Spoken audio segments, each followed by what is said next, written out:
अस्सलाम वालेकुम। क्या हाल है आप सबके। उम्मीद है आप सब खैरियत से होंगे। फ्रेंड्स, आज की जो रेसिपी है वो है बीफ बोटी पर मसाला लगाने की रेसिपी।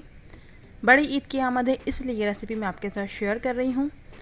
तो मसाला लगाने के लिए मैंने बीफ लिया है 750 ग्राम और ये बोनलेस है। आप मटन पर भी इसी तरीके से मसाला लगा सकते हैं जो मैं मसाला आपको बता रही हूँ। सबसे पहले हम डालेंगे मस्टर्ड ऑयल 3 टेबल स्पून, ये इसके ख़ास अज्जा में शामिल है। इसके बाद हम डालेंगे खशखाश पिसी हुई। खशखाश को आप धो लीजिए, उसके बाद उसको पीस लीजिए। खशखाश मैंने डाली है 1 टेबल स्पून और दही मैंने इसमें डाली है 3 टेबल स्पून। तो दही में भी पानी नहीं होना चाहिए। इसके बाद डालेंगे हम कचरी पाउडर।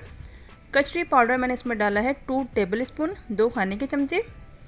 पिसी हुई लाल मिर्च हम डालेंगे 1 चाय का चमचा। कचरी पाउडर अगर आपके पास नहीं है तो आप इसमें पिसा हुआ पपीता डाल सकते हैं। अदरक लहसुन का पेस्ट डालेंगे इसमें हम 1.5 खाने का चमचा और नमक हम इसमें डालेंगे 1.5 चाय का चमचा। नमक आप अपनी ज़रूरत के हिसाब से इसमें डालिए, जितना आपको पसंद है। ये पिसा हुआ गरम मसाला है, इसमें हम डालेंगे 1 टीस्पून 1 चाय का चमचा। हल्दी पाउडर डालेंगे इसमें हम 1/2 टीस्पून, आधा चाय का चमचा डालेंगे। कुटी हुई लाल मिर्च डालेंगे इसमें हम 1 चाय का चमचा, 1 टीस्पून डालेंगे। और ये पिसी हुई जायफल जावित्री है तो इसे हम डालेंगे आधा चाय का चमचा। और कबाब चीनी हम डालेंगे 1 चाय का चमचा। कबाब चीनी को आप पीस लीजिए, ये आपको मार्केट में इजीली मिल जाएगी। और ये अजवाइन है, अजवाइन को मैंने थोड़ा सा कूट लिया है। अजवाइन मैंने डाली है 1/2 टीस्पून। और ये सिरका है 1 खाने का चमचा। सिरके के अलावा अगर आपके पास सिरका नहीं है तो आप इसमें नींबू डाल सकते हैं। तमाम मसालों को हम मिक्स करेंगे। बोटियों के साथ मैं हाथ से मसाले को लगाऊंगी ताकि इसकी जो मैरिनेशन है वो बहुत अच्छी हो। जितनी अच्छी मैरिनेशन होगी बीफ बोटी हमारी उतनी ही जूसी बनेगी, उतनी ही अच्छी बनेगी। मसाला मैंने लगा लिया है। अब मैं इसको फॉइल पेपर से कवर करके फ्रिज में रखूँगी तकरीबन 4 से 5 घंटे के लिए। अगर मटन है तो आप उसे 3 घंटे के लिए रखें। ये बीफ है इसलिए मैं इसको 4 घंटे के लिए फ्रिज में रख दूँगी।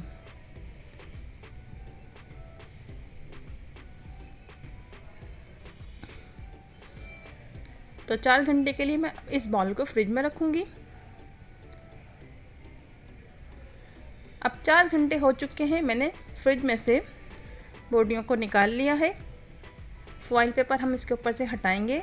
तो मैं इसका आपको तरीका बताती हूँ, आपने किस किस तरीके से आप बना सकते हैं बीफ बोटी को। सबसे पहला तरीका तो यही है कि आप इसको सीख में लगाकर कोयलों पर इसको सेक लीजिए। बारबेक्यू कर लेते हैं इसके सबसे पहले तरीके में। और दूसरा तरीका ये है कि आप इसको कढ़ाई में बना सकते हैं। और तीसरा तरीका ये है आप इसको ओवन में भी बना सकते हैं। तो मैं एक सीख लूँगी और इसमें मैं आपको बोटियाँ लगाकर दिखाती हूँ। तो सीख में आप इस तरीके से बोटियाँ लगा लीजिए और इसको कोयलों पर सेक लीजिए।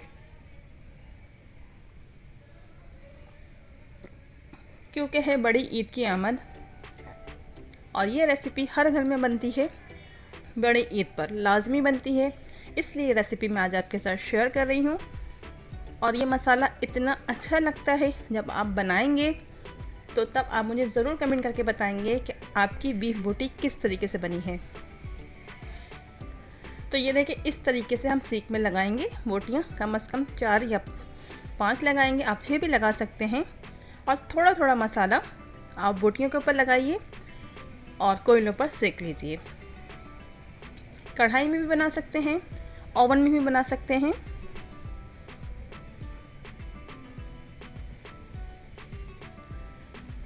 तो मैंने 4 सीखों पर लगाई हैं बोटियाँ। आप इस रेसिपी को ज़रूर ट्राई कीजिए। मैं इसको सेकने वाली हूँ कोयलों पर। तो फ्रेंड्स, उम्मीद है आज की रेसिपी आपको पसंद आई होगी। अगर आपको मेरी रेसिपी अच्छी लगे तो अपनी फैमिली और फ्रेंड में ज़रूर शेयर कीजिएगा और अपना फीडबैक भी ज़रूर दीजिएगा। मिलते हैं नेक्स्ट वीडियो में। अल्लाह हाफ़िज़।